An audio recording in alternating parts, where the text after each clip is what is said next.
Welcome back to Nerd Notify. Today, let's talk some Jason Bourne.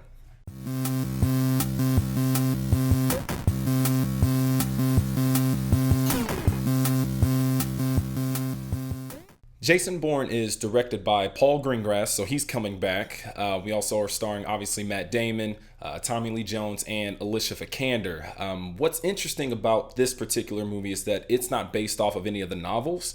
This one is written by Paul Greengrass and oh goodness, I forget the other person's name. Christopher Ruse, I think is how you say his last name.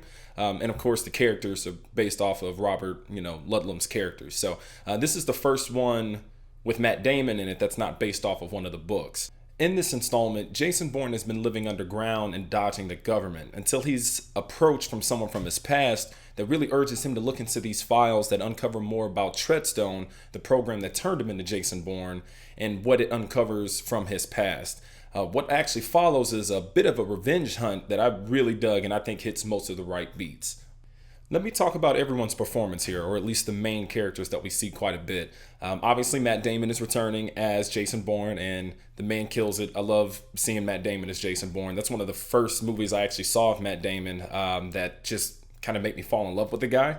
So I love everything he's done with the Bourne series. I loved him in Ocean's 11. I loved him in just about anything I watch him in. Like, seriously, like Elysium is awesome. The Martian was awesome. And it's just because he sells it from his own, like his character, his charisma for each role is so different and fun to look at. I just like watching Matt Damon work. So Matt Damon, of course, kills it. I've got no issues there. Tommy Lee Jones comes in as Director Dewey, head of the CIA, basically director of the CIA. And he brings some pretty nice, not grit, but this intimidation factor that I really liked when he was just...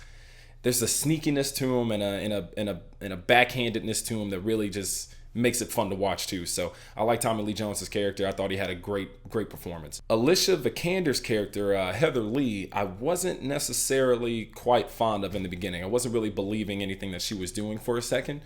She grew on me towards the end of the film, so I actually did come to like her. It's just that the first few scenes with her, I'm just kind of like, okay, are you another random throwaway character? Because there's no introduction to who you are. Same as Tommy Lee Jones, obviously, but and that's also kind of a thing with these Bourne movies that I think is kind of funny. They throw a lot of characters at you really fast and then slowly work in some bits and pieces about their backstory or like their motivations. And I didn't get anything for her. Like, we get like a line or two, but we still don't really understand what she wants. And I think that's what kind of threw me off about her. But it ends up working out later in the film once you get some payoff on some certain scenes. I do want to mention Vincent Castle, who played the asset, or basically the rival spy to Matt Damon's Jason Bourne. He was really fun to watch. He had some great moments in there that really make you kind of not want to like this guy. So he did what he was supposed to do. I'm not mad at it at all. I actually think I really enjoyed this story quite a bit. There is something with all the Bourne films that have these moments of kind of slow down that kind of stop you from the trajectory of where it's coming, like it's going to hit a head, hit this head somewhere, but we always have to get through these bits and pieces to get there. There's a subplot in this movie that revolves around a new social media platform that Director Dewey, Tommy Lee Jones's character, wants to utilize as a way for the CIA to kind of keep tabs on everyone. He wants it to be this omnipotent black ops program that he's always in the know about kind of what's going on, at least from the users that are on this platform using this app or whatever it is. But surrounding that plot, that social media plot, is essentially still a revenge story for Jason Bourne.